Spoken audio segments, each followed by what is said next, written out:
Chris Brown on the call. Final game at Highmark Stadium. The Bills blow out the Jets. It looked easy throughout the entirety of the game. Bills backups playing all over the roster, performing really well.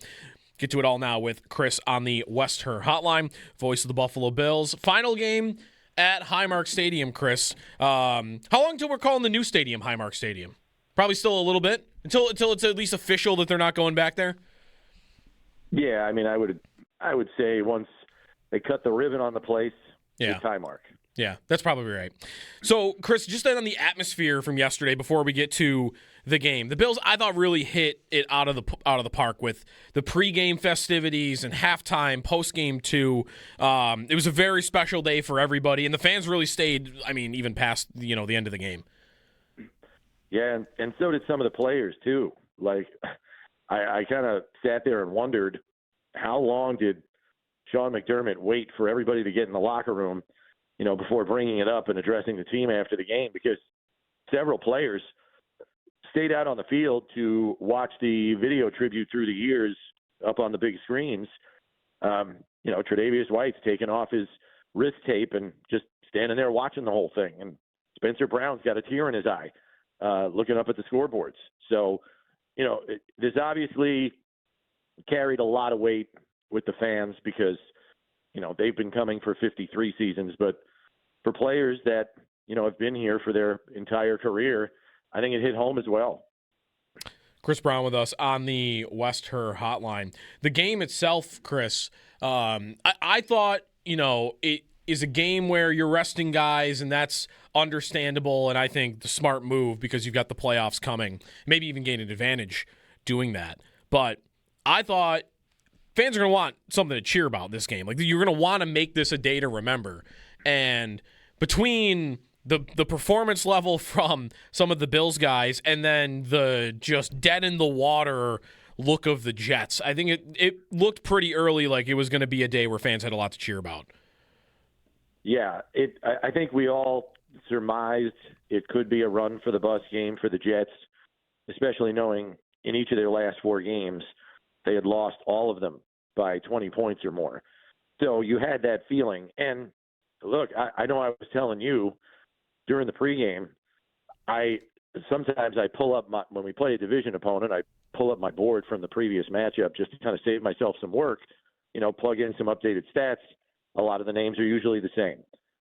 I might as well have just started from scratch, putting the Jets boards in because the roster was unrecognizable. And I saw, and obviously they pull off the unthinkable.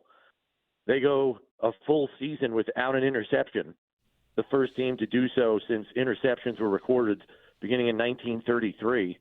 And then on top of that, for some perspective on how anemic their offense has been, Garrett Wilson finished the season as the team's leading receiver. Incredible. The last pass he caught was in October. Yeah. Unbelievable. Right.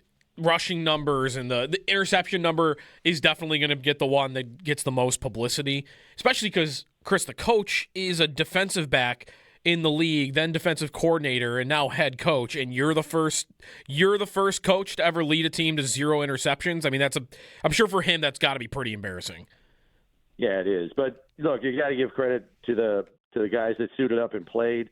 I was really impressed with the number 2 offensive line. The only starter in there was Osiris Torrance.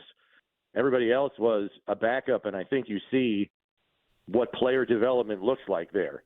The job that Aaron Cromer and Austin Gund, his assistant, have done in having guys ready should an injury happen. Fortunately, they haven't for the most part over the last couple of years.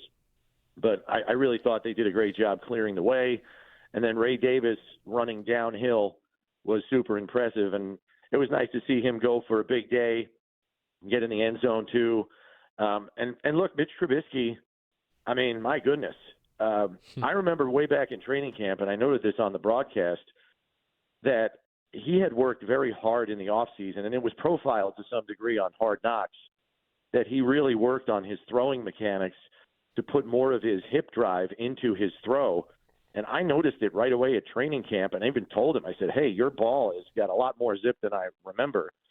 And after thanking me, he kind of explained a little bit of it to me, but you could see the zip on his throws yesterday. I mean, he fit the ball in a couple of tight windows, but I just liked the way the ball came out of his hand yesterday. Yeah. The other thing, too, like the game plan by Joe Brady, I think either you or Eric mentioned after he had taken off and run on that I think he had like a 9-yard run in the second half. That was the first time he had been touched in the entire game. Like the play action game that the Bills were running, like, and when you don't have another quarterback, right, like you obviously don't want Allen to go back in there, even if it's just to hand the ball off. And their game plan between Joe Brady and the offensive line, like Trubisky, just no one was ever near him. Yeah, just there was that concern. I know some of us talked about it leading up to the game because their practice squad quarterback, Shane Buechele, got signed to the Chiefs roster after they lost their top two quarterbacks to injury. So you only had Josh and Trubisky. I suppose you could have put an emergency quarterback in there and he just hands off so you don't have to put Josh back into the game if, God forbid, Trubisky gets hurt, but that didn't seem like much of a concern yesterday. Yeah. How big a feat, Chris, do you think it is that James Cook gets the rushing title? It got a little close there. I don't know how much that Steelers-Ravens chaotic game you were watching, but it hasn't happened for the Bills since the 70s.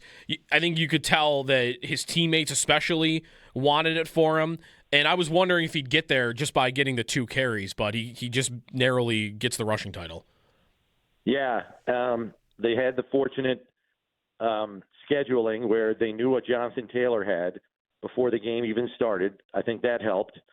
And then they knew that Derrick Henry was 137 yards behind and was likely to have a busy day in a winner-take-all game last night in Pittsburgh. My guess is James Cook and Coach McDermott agreed, once I get a 150-yard lead on Derrick Henry, I'm coming out of the game. Mm-hmm. So he ran 2 times for 15 yards, and he was 152 yards up on Henry, and that was the end of the day. And I made sure to watch him closely when he came off the field, and he was actually smiling as he came off, and Coach McDermott kind of greeted him as he came to the sideline. But it seemed like they had agreed upon something prior. And look, you got to – I'm telling you, I want to talk about handicapping it. That was pretty dang good. Yeah. I mean, at the end, he really didn't have to run for any yardage because I think he came into the game with 16:06, and Derrick Henry only got to 15:95. But I think a little more breathing room certainly probably made it an easier watch for James watching that game last night. Yeah, it would have been really tight, right, if he hadn't had that 15 yards. Chris, on the injuries yesterday, as we start to look ahead to the playoff matchup against the Jaguars, how big of a deal do you think the injuries are both to Max Hairston and Matt Prater? Yeah, I mean, we're going to have to see what today brings in terms of more detail on the severity of those injuries, but this is exactly why you don't play frontline starters in games like this. What if that was James Cook? What if that was Josh Allen? Don't get me wrong, Max Hairston has become a more important player on the back end for the Bills, and hopefully he's okay and, can get back on the practice field at some point this week. But when they take him to the locker room for x-rays, that's usually not a good sign. And then with Prater, this is the risk you run when you have a 41-year-old kicker. Things don't heal as quickly, and I can speak from experience. Being on the wrong side of 50, things don't heal up as quickly, and you don't bounce back as fast because your body is just not as pliable when you're older. And so on a 16-degree day, I don't think it's terribly shocking that Matt Prater has a quad injury again on his kicking leg. I'm not saying that he shouldn't have played. I think he should have played because he hadn't played in the last 2 games, and you want to get that operation, tightened up for the playoffs. So I totally understand why he's kicking, and he was fit to kick. I mean, they released Michael Badgley on Monday from the practice squad. Now you may have to look for another kicker here going into the postseason where, as we know, games are usually even tighter. So kicking will be of the utmost importance. So we'll have to see how it kind of shakes out this week, but it wouldn't shock me if they're trying out kickers again early this week. Yep. You saw an example of that last night, Baltimore and Pittsburgh, both with their kicking at the end of the game. Lastly, Chris, we'll get to the Jags matchup later in the week. We'll be doing a lot of that throughout the next 6 days. The red helmets, how much did you like them? You want to see them back in the rotation going forward? The red helmets were sharp. I think the one thing that threw me were the Red Sox. The Red Sox, yeah. I was trying to remember, and I think the 90s Bills did wear red socks a good amount of the time, but we haven't really seen red socks in so long outside of the time when they wear the red alternate jerseys. That seeing the blue jersey with the red socks really threw me. Like, they come out for warm-ups, I was like, and I knew they were wearing red socks, but I was just like, wow, okay, red on top, red on the bottom. It was just shocking to the eye. Yeah. And then I kind of got used to it after. And then there were a couple players that, like, with their undergarment, like Matthew Judon was one of these, where he had, like, red arm sleeves and, like, there were red wristbands. Like, those guys, too. That was a lot of color, I think, when you had that. Yeah, it was. Yeah. I don't want to say it was an offense to the eyes, but it was surprising, even though I was trying to prepare myself for it. Final day at Highmark Stadium was a great one. Chris Brown on the call here on the Western Hotline. Thanks, Chris, as always, and we'll talk Friday ahead of the playoff matchup. Sounds good, Joe. Chris Brown, One Bills Live a little bit later on this afternoon. Stay tuned for that.